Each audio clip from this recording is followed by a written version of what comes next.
ജീവിതത്തിൻ്റെ അന്തിമ ലക്ഷ്യത്തെക്കുറിച്ച് എങ്ങനെ അറിയാം എന്ന് ഒരാൾ ചോദിച്ചിരുന്നു. എന്താണ് ജീവിതത്തിൻ്റെ അന്തിമ ലക്ഷ്യം? നമ്മൾ ജ്യോതിഷത്തിന് പുറത്തേക്ക് വന്നൊരു ഉത്തരം പറയുകയാണെങ്കിൽ, നമ്മളുടെ ദർശനങ്ങളനുസരിച്ച്, നമ്മളുടെ ഷഡ്ദർശനങ്ങളും അനുസരിച്ച് നോക്കുമ്പോൾ, അതല്ലെങ്കിൽ തന്നെ ഒരാൾ അറിഞ്ഞിരിക്കേണ്ട പൊതുവായ കാര്യമാണ് ഞാൻ എന്താണെന്ന് സ്വയം ബോധ്യപ്പെടുക എന്നുള്ളതാണ്. സ്വയം എന്താണെന്ന് അറിയുക. എന്താണോ ഈ സർവ്വ ചരാചരങ്ങളിലുമുള്ളത് അത് തന്നെയാണ് ഞാനെന്നും, അത് എല്ലാത്തിലും ഉള്ളതാണെന്നും, അത് തന്നെയാണ് എൻ്റെ ഉള്ളിലുള്ളതെന്നും, അല്ലെങ്കിൽ എന്നിൽ തന്നെ ഉള്ളത്, എൻ്റെ ഉള്ളിൽ നിന്നും പുറത്തുനിന്നും ഒക്കെയുള്ള ആശയങ്ങളെ നമ്മൾ ഖണ്ഡിക്കും. അപ്പോൾ ഞാൻ തന്നെ അതാണെന്നും എല്ലാ ചരാചരങ്ങളും അത് തന്നെയാണെന്നുള്ള ഒരു അറിവിലേക്കാണ് പോകുന്നത്.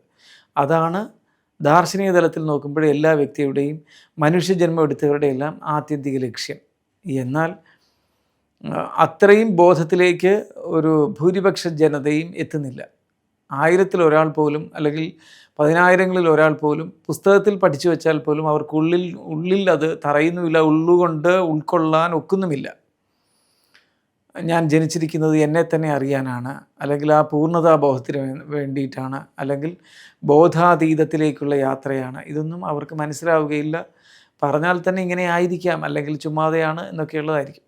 അപ്പോൾ ആ ഒരു ലെവലിന് താഴെയാണ് ജ്യോതിഷത്തിൽ നമ്മൾ സാധാരണഗതിയിൽ കൊടുക്കുന്ന നിർവചനം. ജ്യോതിഷത്തിൽ നമ്മൾ കൊടുക്കുന്ന നിർവചനം എന്ന് പറയുമ്പോൾ, ഈ പൂർവ്വജന്മാർജിതമായ സംസ്കാരത്തിൻ്റെ ഫലം അനുസരിച്ചാണ് ഈ ജന്മലക്ഷ്യം വരുന്നതെന്നാണ്. അപൂർവം ആളുകളാണ് മോക്ഷേച്ഛുക്കളായി മാറുന്നത്. അല്ലെങ്കിൽ ഇപ്പോൾ നമ്മൾ മോക്ഷത്തിലേക്കുള്ള പാതയിൽ പല തലങ്ങളുണ്ട്. മുമുക്ഷു എന്ന് പറയും നമ്മളതിനെ. മുമുക്ഷു, ജിജ്ഞാസു എന്ന് 2 ഘട്ടങ്ങൾ മോക്ഷത്തിന് മുമ്പുണ്ട് മനുഷ്യർക്ക്. അത് മുമുക്ഷു തന്നെ 2 തരമുണ്ട്. അവിവേകി മുമുക്ഷു, വിവേകി മുമുക്ഷു, ജിജ്ഞാസു, പിന്നെ അത് കഴിഞ്ഞാൽ ജ്ഞാനി എന്ന് വെച്ചാൽ മോക്ഷമടഞ്ഞയാൾ. ഇപ്പോൾ വിവേകി മുമുക്ഷു, അവിവേകി മുമുക്ഷു ആണ് നമ്മുടെ മുമ്പിൽ വരുന്ന ലക്ഷങ്ങളിൽ മൊത്തം 1,00,000 പേരെടുത്താൽ 1, 2, 3 പേരൊക്കെ കാണും അതിന് പുറത്തേക്ക് വരുന്നവർ. അത് പുസ്തകം പഠിച്ചിട്ട് ചിലപ്പോൾ അവർ പറയുന്നുണ്ടാകാം, അല്ലെങ്കിൽ ആചാര്യ ഭാഷണം കേട്ടിട്ട് പറയുന്നുണ്ടാകാം ഞാൻ മോക്ഷത്തിലേക്ക് പോകാനുള്ള യാത്രയിലാണെന്നൊക്കെ പറഞ്ഞാലും അതിനെ എത്രമാത്രം ബോധത്തിലേക്ക് ഉൾക്കൊള്ളാൻ അവർക്ക് സാധിച്ചു എന്നുള്ളത് ഒരു ചോദ്യചിഹ്നമാണ്. അങ്ങനെ ഇരിക്കവേ നമ്മളിത് ചിന്തിക്കുന്നത് ഈ അവിവേകി മുമുക്ഷുവിൻ്റെ തലത്തിലാണ് നമ്മൾ ഭൂരിപക്ഷം പേരെയും കാണാൻ കഴിയുന്നത്. അവിടെയാണ് ജ്യോതിഷത്തിലെ അന്തിമ ലക്ഷ്യം എന്ന് പറയുന്ന ആശയത്തിൻ്റെ പ്രാധാന്യം വരുന്നത്. ഈ ജന്മത്തിൽ നിങ്ങൾക്ക് എന്താണ് ലക്ഷ്യം എന്നുള്ളത്, ഇത് അവിവേകി മുമുക്ഷുവോ വിവേകി മുമുക്ഷുവോ ആണ് ചോദിക്കുന്നതെന്ന് നമ്മൾ ചിന്തിക്കാതെ നമ്മൾ ഉറപ്പിക്കാനുള്ളത് ഭൂരിപക്ഷം പേരും അവിവേകി മുമുക്ഷുക്കളാണ് എന്നുള്ള ബോധത്തോടു കൂടി അതിനെ കാണണം. അപ്പോൾ അവിവേകി മുമുക്ഷു ആയതുകൊണ്ട് മോക്ഷത്തിലേക്കുള്ള വഴിയിലേക്കായിരിക്കത്തില്ല അവർക്ക് പൂർവ്വജന്മത്തിൽ തന്നെ ലക്ഷ്യം വന്നിരിക്കുന്നത്. അവർക്ക് ഏതെങ്കിലും ആഗ്രഹ പൂർത്തീകരണത്തിനായിരിക്കും. പൂർവ്വജന്മത്തിൽ ദാരിദ്ര്യത്തിലാണ് മരിച്ചതെങ്കിൽ ദാരിദ്ര്യം മാറ്റാനുള്ള ഒരു ജീവിതം ഉണ്ടാകണേ എന്നുള്ള പ്രാർത്ഥനയോടുകൂടിയായിരിക്കും അവർ ജനിച്ചിരിക്കുന്നത്. പൂർവ്വജന്മത്തിൽ ചെയ്തിരിക്കുന്ന പ്രവൃത്തികളുടെ ധർമാധർമ്മത്തിൻ്റെ നിലവാരമനുസരിച്ചും, അല്ലെങ്കിൽ നന്മയുടെയും തിന്മയുടെയും സൽപ്രവൃത്തിയുടെയും ദുഷ്പ്രവൃത്തിയുടെയും കണക്കുകളനുസരിച്ചും, അതിൻ്റെ ഏറ്റ ആഴക്കുറവുകൾ, അല്ലെങ്കിൽ ആഴക്കൂടുതലും ആഴക്കുറവുകളും അനുസരിച്ചായിരിക്കും അതിൻ്റെ ഫലം വരുന്നത്. മറ്റൊന്ന് അവസാന കാലത്തെ ആഗ്രഹത്തിൻ്റെ ഫലമുണ്ട്.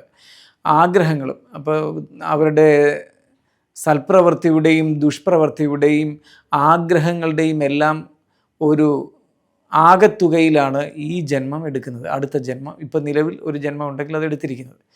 അപ്പോൾ ആ ആഗ്രഹം ഏതായിരുന്നുവോ, ദരിദ്ര കുടുംബത്തിൽ ജനിച്ച് മരിച്ചിട്ടുള്ള ആളാണെങ്കിൽ ഭഗവാനെ അടുത്ത ജന്മമെങ്കിലും എനിക്ക് ധാരാളം ധനം ഉണ്ടാകണേ എന്നുള്ളൊരു മോഹത്തോടെ, അല്ലെങ്കിൽ ഇനി എനിക്ക് എന്തെങ്കിലും ഒന്ന് ധനികനായി ജനിക്കാൻ ഒക്കുമോ എന്ന ചിന്തയോടുകൂടിയാണെങ്കിൽ അങ്ങനെ തന്നെ വരും. പക്ഷേ അതിനകമ്പടിയായി വരുന്ന സ്വഭാവം അവർ ആ ആഗ്രഹിച്ച ജന്മത്തിൽ സൽപ്രവൃത്തികളാണോ കൂടുതൽ ചെയ്തിട്ടുള്ളത്, ദുഷ്പ്രവൃത്തികളാണോ ചെയ്തിട്ടുള്ളത് എന്നുള്ളതാണ്. അതിൽ സൽചിന്തകൾ വരെ ആ കണക്കിൽ വരും. കാരണം മാനസികമായ ഒരു പ്രവൃത്തിയാണ് ചിന്ത. അപ്പോൾ സൽചിന്തകളുടെയും കൂടെ കണക്കെടുപ്പ് നടത്തും. അപ്പോൾ ഈ സൽചിന്തകളുടെയും ദുശ്ചിന്തകളുടെയും ഏറ്റക്കുറച്ചിലനുസരിച്ചുള്ള സ്ത്രീ പുരുഷന്മാരുടെ മകളോ മകനോ ആയിട്ടായിരിക്കും നമ്മൾ വീണ്ടും ജനിക്കുന്നത്. ഇപ്പോൾ നമ്മൾ സൽപ്രവൃത്തികളാണ് കൂടുതൽ ചെയ്തിട്ടുള്ളത് എങ്കിൽ സൽപ്രവൃത്തികൾക്കനുസരിച്ച് ഉള്ള കുടുംബത്തിൽ മാതാപിതാക്കളെ തിരഞ്ഞെടുത്തിട്ട് നമ്മൾ അങ്ങനെയുള്ളിടത്ത് ജനിക്കും. ദുഷ്പ്രവൃത്തികളാണ് കൂടുതലെങ്കിൽ അതിനനുസരിച്ചുള്ള മാതാപിതാക്കളെ ആയിരിക്കും നമുക്ക് ലഭ്യമാക്കുക. കാരണം നമ്മൾ തന്നെയാണ് അവിടെ തിരഞ്ഞെടുക്കുന്നത്.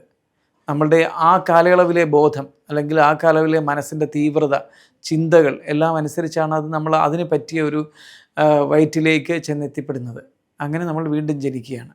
എന്നിട്ടോ ആഗ്രഹം നമുക്ക് ധനികരാകുക എന്നുള്ളതാണെങ്കിൽ ദുഷ്പ്രവൃത്തി കൂടുതലായിരുന്നതിനാൽ അല്ലെ ദുശ്ചിന്ത കൂടുതലുള്ളതിനാൽ ഈ ജന്മത്തിൽ ദുഷ്പ്രവൃത്തികളിലൂടെ മഹാധനികരായിത്തീരും.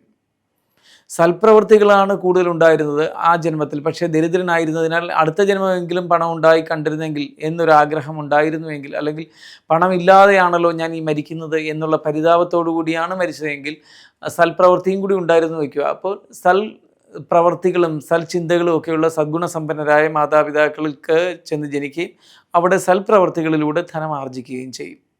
അപ്പോൾ സൽപ്രവർത്തികളിലൂടെയാണോ ധനമാർജിച്ചത്, ദുഷ്പ്രവർത്തികളിലൂടെയാണോ ധനമാർജിച്ചത് എന്നത് അവിടെ ചിന്തനീയമാണ്. അതുപോലെ തന്നെ ഓരോ കാര്യങ്ങളും അടുത്ത ജന്മത്തിൽ എനിക്ക് കലാകാരനാകണം, കലാകാരിയാകണം, ഈ ജന്മത്തിൽ കലയുണ്ടായിട്ടും അത് എനിക്ക് ശോഭിപ്പിക്കാൻ കഴിഞ്ഞില്ല എന്ന് ഉള്ള കുണ്ഠിതം നമുക്കുണ്ടെങ്കിൽ അതിനെ തീർക്കാനായിട്ടും ആയിരിക്കും ഈ ജന്മം. അപ്പോൾ വ്യാവഹാരിക തലത്തിലെ ദുഃഖങ്ങളും പ്രാതിഭാസിക തലത്തിലെ ദുഃഖങ്ങളും തീർക്കാൻ വേണ്ടിയാണ് 99% ജനങ്ങളും അടുത്ത ജന്മത്തിലേക്ക് വരുന്നത്. അങ്ങനെ ലക്ഷങ്ങളിൽ ഒന്നോ രണ്ടോ പേര് മാത്രമായിരിക്കും മോക്ഷം ഇച്ഛിച്ചുകൊണ്ട് ഈ ജന്മത്തിലേക്ക് വരുന്നത്. അത് അവർക്ക് ഒരു മതഗ്രന്ഥം പഠിക്കാതെ തന്നെയും ഈ കുട്ടിക്കാലത്ത് തന്നെ ഇതിനെക്കുറിച്ചൊരു ചിന്ത വരും, അത്തരം കാര്യങ്ങൾ കേൾക്കും. മതഗ്രന്ഥങ്ങളൊന്നും അത് കിട്ടണമെന്നുമില്ല അതിനെ പറ്റിയ ഒരു ആശയം. എന്നാലും അവരുടെ ചിന്ത എപ്പോഴും മോക്ഷത്തിലേക്കുള്ള ആന്തരിക സ്വാതന്ത്ര്യത്തിലേക്കുള്ള വഴി തുറക്കുന്നതും അതിലേക്ക് വിരൽ ചൂണ്ടുന്നതും അവർ പറയുന്ന ആശയങ്ങളെല്ലാം അത്തരവുമായിരിക്കും. എന്നാൽ അതിലേറ്റവും കൂടുതൽ ആളുകൾ, ജനതയിൽ ഭൂരിപക്ഷം പേരും 1% പോലും വരുന്നില്ല അങ്ങനെ മോക്ഷേച്ഛുക്കളായിട്ടുള്ളവർ. ബാക്കിയുള്ളവരെല്ലാം വ്യാവഹാരിക തലത്തിലുള്ള ജീവിത സുഖത്തിന് വേണ്ടിയോ പ്രാതിഭാസിക തലത്തിലുള്ള ജീവിത സുഖത്തിനോ വേണ്ടി ആഗ്രഹിച്ചവരായിരിക്കും.